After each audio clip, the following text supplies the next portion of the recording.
বান্ধৱীসকল প্ৰেৰণা ৰেচিপিলৈ আপোনালোকক স্বাগতম জনাইছোঁ। আজি আমি দুপৰীয়া আহাৰত কেইখনমান ব্যঞ্জন বনাম। তাত আমি বনাম ৰহৰ দালিৰ আৰু ভেন্দি আলুৰ ভাজি, লেচেৰা আলুৰ ভাজি, ভাতকেৰেলা আলুৰ ভাজি, মাছ কাৰী, নহৰু আৰু জলকীয়াৰ পেষ্ট, আৰু লগত আছে পিঁয়াজৰ পেষ্ট, বিলাহীৰ পেষ্ট আৰু অলপমান দৈ। পিঁয়াজ আৰু জলকীয়াকেইটা আমি ভাজিত ব্যৱহাৰ কৰিম। প্ৰথমতে আমি মাছ কাৰীখিনি বনাব লৈছোঁ। তাৰ কাৰণে আমি মাছখিনি ফ্ৰাই কৰি ল'ব লাগিব। মাছখিনি ফ্ৰাই কৰিবলৈ আমি কেৰাহীত তেল দিম। কেৰাহীটো গৰম হৈ ল'লে বহাই দিছোঁ মাছ ফ্ৰাই কৰিবৰ কাৰণে। কেৰাহীটো গৰম হৈ ল'লে আমি তেলটো দি দিম। ইয়াত আমি এতিয়া তেল দি দিম। মাছ ফ্ৰাই কৰিবৰ কাৰণে ইয়াত আমি নিমখ দিম আৰু অলপমান হালধি গুড়ি আৰু এচিকুটমান জলকীয়া গুড়ি কালাৰটোৰ কাৰণে। জলকীয়া গুড়িখিনি দিলে মাছৰ কালাৰটো বহুত ধুনীয়া হয়। এইখিনি আমি হাতেদি মিলাই লৈছোঁ। আপোনালোকে চামুচ ব্যৱহাৰ কৰিব পাৰে। আমাৰ মাছখিনি খানা হৈ গৈছে। এতিয়া আমি কেৰাহীত দি দিম। আমাৰ কেৰাহীটো গৰম হৈ গৈছে। এতিয়া আমি মাছখিনি দি দিম।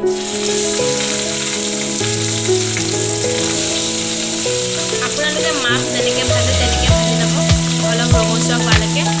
আমি মাছ ফ্ৰাই কৰি আছোঁ, হোৱা নাই আৰু অলপমান বাকী আছে।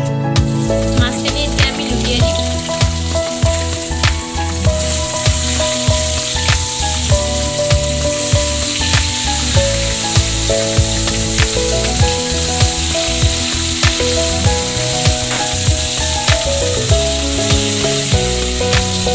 পৰা হৈ গৈছে। মাছখিনি আমি নমাই ল'ম।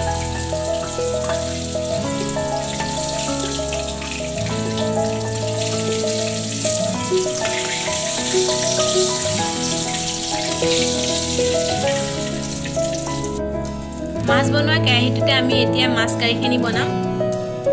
কেৰাহীতে আমি আকৌ মাছ কাৰীখিনি বনাই ল'ম। তাৰ কাৰণে আমি ইয়াত পিঁয়াজৰ পেষ্টটো দি দিম।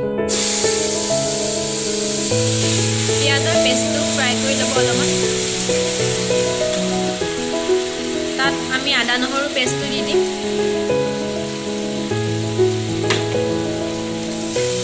দুয়োখিনি কেঁচা গোন্ধ নোযোৱালৈকে ইয়াত ভাজি থাকিব লাগিব।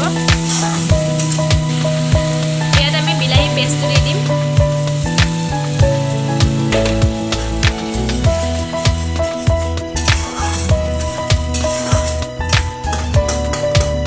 অলপ টাইম ভাজি থাকিব লাগিব।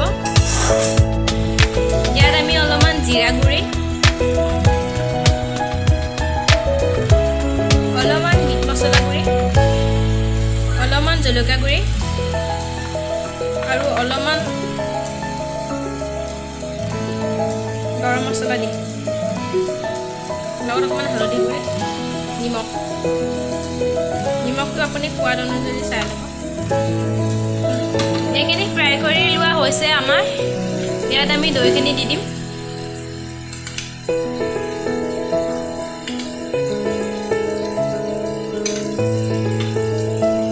দৈ আমি 3 চামুচ দিছোঁ। আমাৰ দৈটো মিঠাৰ কাৰণে ইয়াত চেনি দিব দৰকাৰ নাই। দৈটো যদি অলপমান টেঙা হয় তাত অকণমান চেনি দি দিব পাৰে। আমাৰ দৈটো মিঠাৰ কাৰণে আমি দিয়া নাই। এইখিনি অলপমান ভাজি ল'ব লাগিব।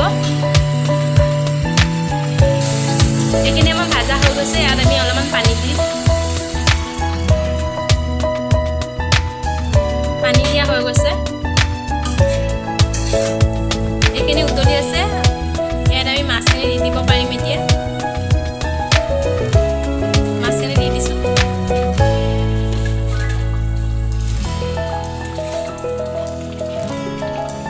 এইখিনি অকণমান লৰাই ভাজি আৰু 5 মিনিটমানৰ পিছত আমি এইখিনি নমাই দিব পাৰিম। অলপ সময় আমি ইয়াত ঢাকনি দিম। ঢাকনিখন আঁতৰাই দিছোঁ। ইয়াত আমি অলপমান নৰসিংহ পাত দিম।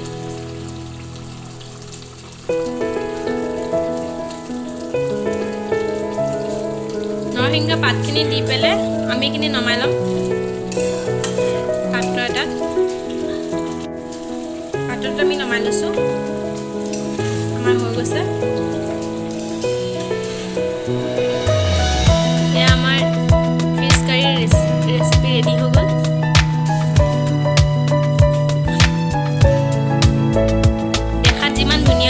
খাবলৈও চাগে সিমান ধুনীয়াই হ'ব। আপোনালোকে নিশ্চয় ঘৰত বনাই খাব। এতিয়া আমি ৰহৰ দালি বনাম।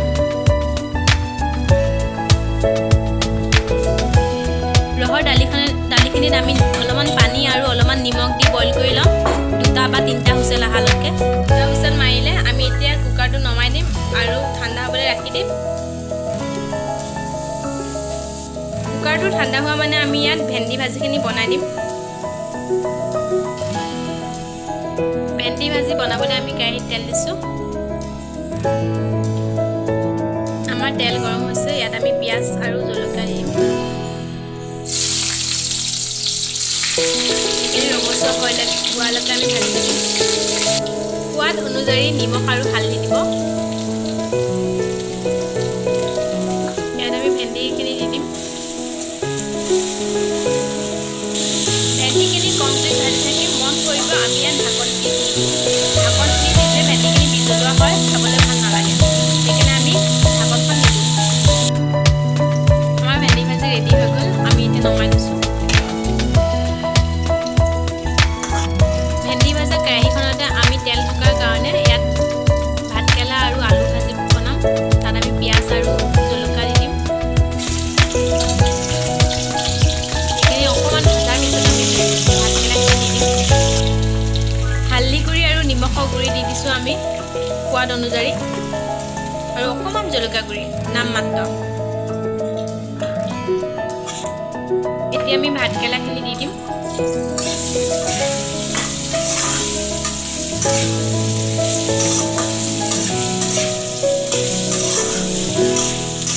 ভাতকেৰেলাখিনি এতিয়া আমি ঢাকি দিম। আমাৰ ভাতকেৰেলা ভাজি ৰেডি হৈ গ'ল।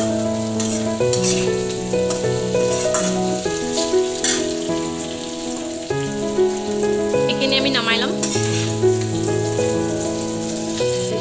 আমাৰ ভেন্দি ভাজি ৰেডি হৈ গ'ল আৰু ভাতকেৰেলা ভাজি ৰেডি হৈ গ'ল। একেটা কেৰাহীত অলপমান তেল দি অলপমান পিঁয়াজ আৰু অলপমান জলকীয়া দিছোঁ। এইখিনি আমি অলপমান ৰঙচুৱা হোৱালৈকে ভাজি দিম। তাৰপিছত আমি লেচেৰা আৰু আলু ইয়াত আমি নিমখ আৰু হালধি অলপমান দিম।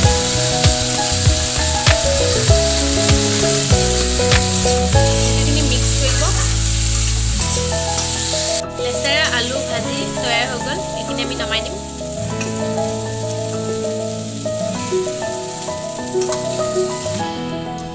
এতিয়া আমি ৰহৰ দালি বনাম। তাৰ কাৰণে মিঠাতেল দিছোঁ। মিঠাতেলখিনি গৰম হৈ লওক অলপমান। আমাৰ কেৰাহীখিনি গৰম হৈছে।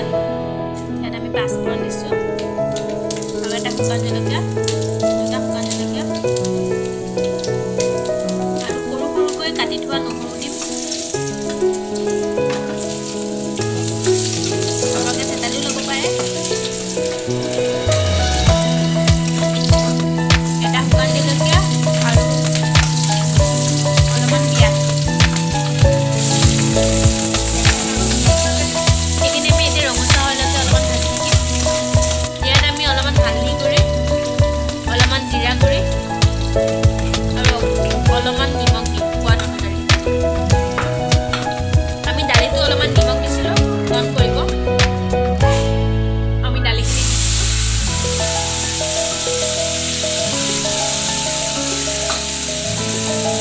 কুকাৰটো অখালি আমি পানী অলপ দি দিছোঁ। এতিয়া এইখিনি ভালকৈ লৰাই দিব। এতিয়া এইটো এক উতল অহালৈকে ইয়াক ঢাকন দি থ'ম। আমাৰ ৰহৰ দালি বনোৱা হৈ গ'ল। ইয়াত আমি অলপমান নৰসিংহ পাত দিম আৰু গেছটো অফ কৰি নমাই দিম।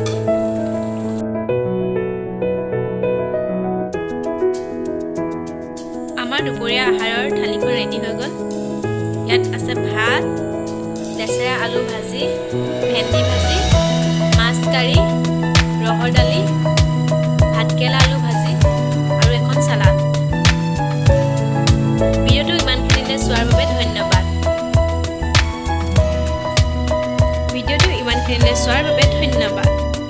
ভিডিঅ'টো ইমানখিনিলৈ চোৱাৰ বাবে ধন্যবাদ।